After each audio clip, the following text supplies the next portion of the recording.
Hello everyone, this here is an Akai X-355D. My grandfather gave it to me recently, and it was working. I'm assuming, this is a hypothesis, what has happened is that the motor capacitor has gone bad. This happened on my last Akai that I owned. I just had it on, and it released a big plume of white smoke, and it smelled like burnt marshmallows. I'm assuming that's what it is. So I'm going to take it apart and figure out what needs to be replaced, and then we will continue from there. Oh, and also other things that are probably going to be worked on. These are the tape holders. They're really cracked and dry. I want to see if I can find replacements for them because they don't hold the reels very tight. And then the take-up reel is quite bent. I'm probably going to look into trying to fix that too. So yeah, once I get this apart, I'll update from there. We've got the reel-to-reel portion out. The amplifier's down there. It smells like this. 2500 microfarad is the culprit. I don't see any electrolytic that's leaked out, but this has that, you know, burnt marshmallow kind of smell. I suppose it could be another electrolytic on this board here. I'm going to get my capacitor tester out. Okay, so I found the culprit. I thought it was this guy right here, which this is going to need to replace, this 2500. That's testing almost twice as much.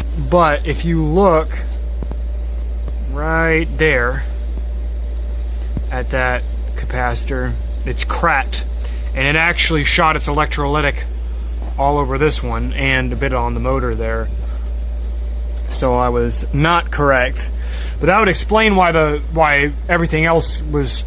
I mean, the motor seemed, this main motor seemed happy. These look okay. I might test these. I'm guessing this is about when it was produced. A lot of these say 1966 on them, and that's the first year of this machine, so this is probably a 66 or 67. But yeah, so I don't know how the hell I'm supposed to get in there. Luckily, this board unplugs here. So this was honestly relatively easy to get out.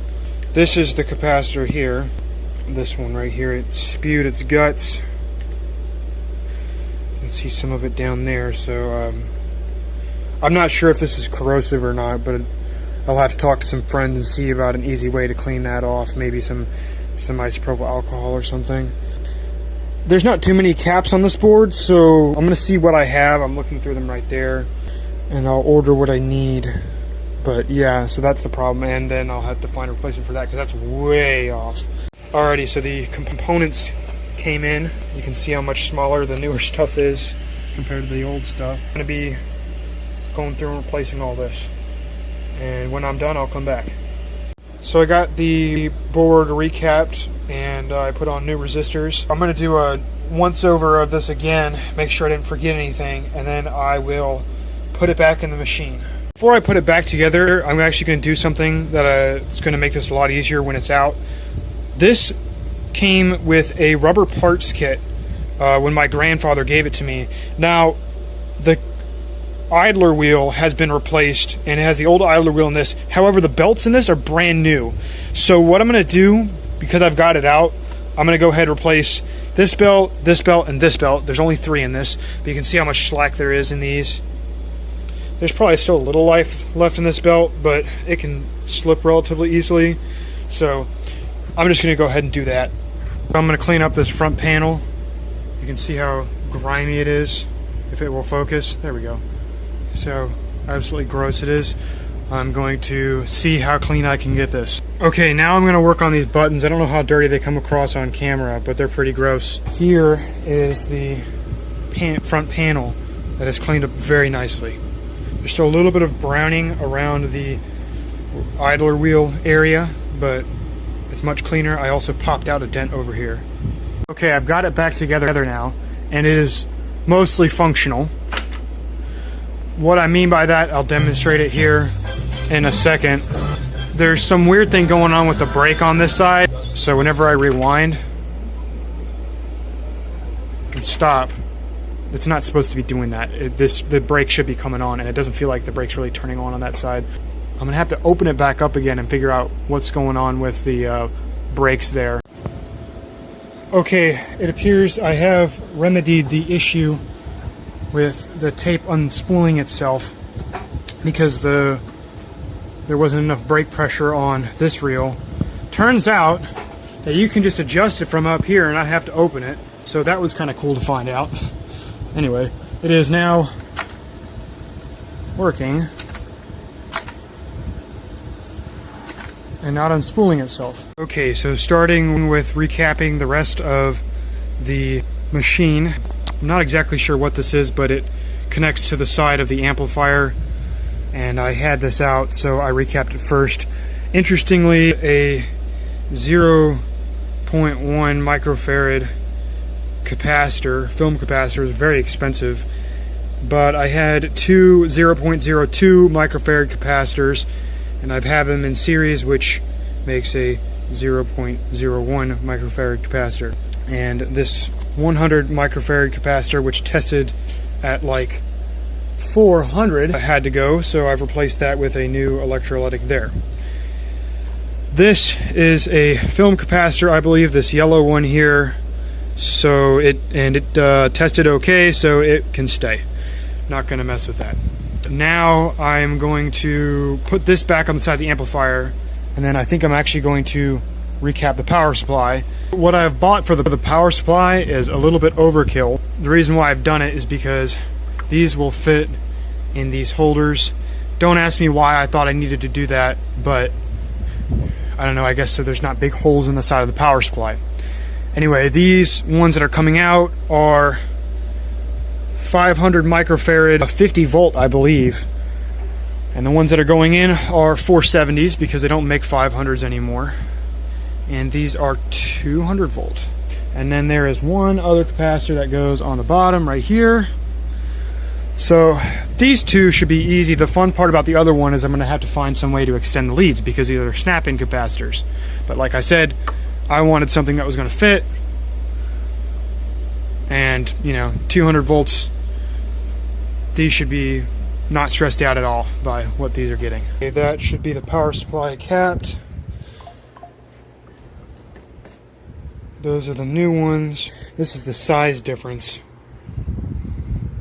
And mind you, these are rated for 200 volts and these were only rated 50. So, yeah, these are definitely overkill, but I wanted them to fit in the little clamps, and a modern 50 volt or even 100 volt rated capacitor is so small compared to these, so I paid a little extra just so it fit. That's how I did the one right there. And again, there's the size difference between them.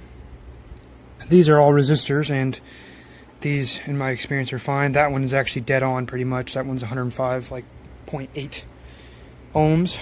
I had to extend the wire a little bit because I had to cut it, but okay, well, I've just learned on the motor that there's another one of those bipolar, non-polar, whatever you want to call it, electrolytics, and I'm also finding out that this will not focus. Okay, I guess focus has left the building. There's also a 10K resistor on that.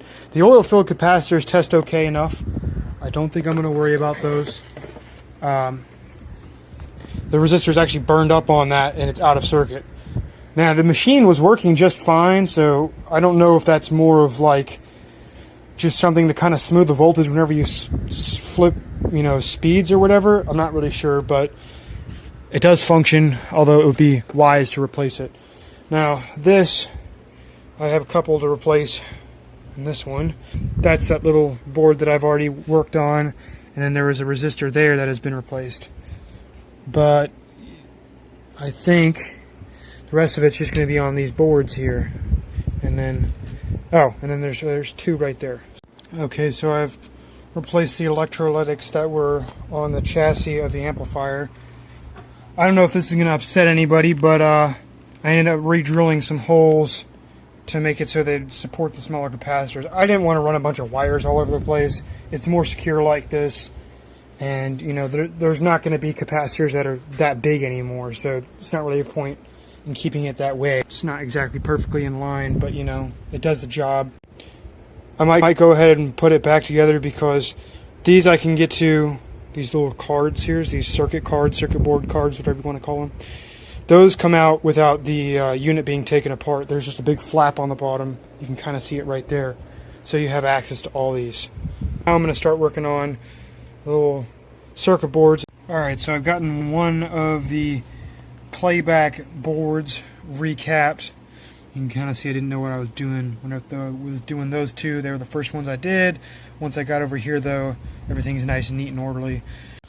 Alright, it is all put back together and complete. Well, with the exception of that one capacitor and resistor. I don't think that's a crucial part of the circuitry. It seems to work fine without it. So I'm going to order that and wait for it to come in.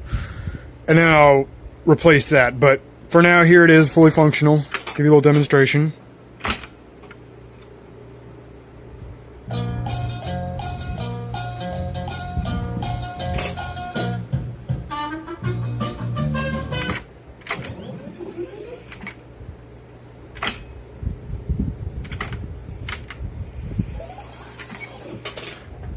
We got, let me reverse it.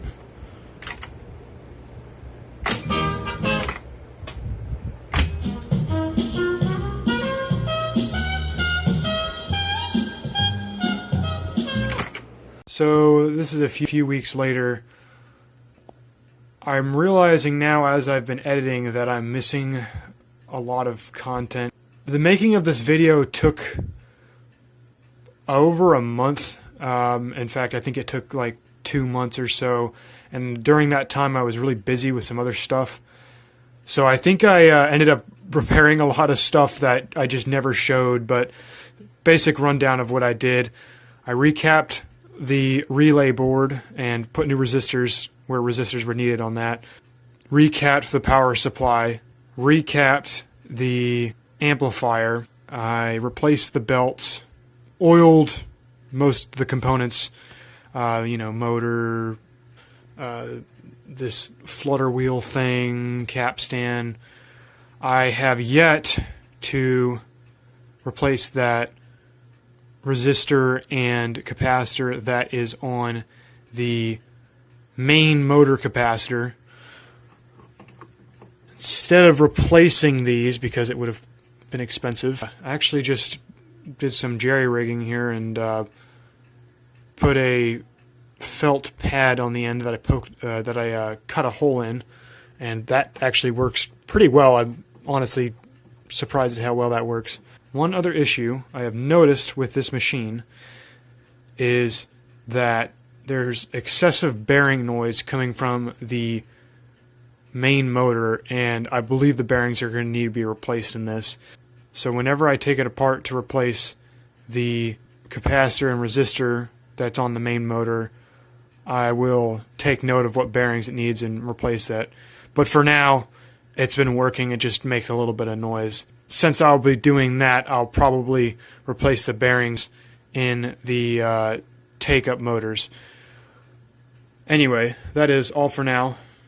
Thank you for watching.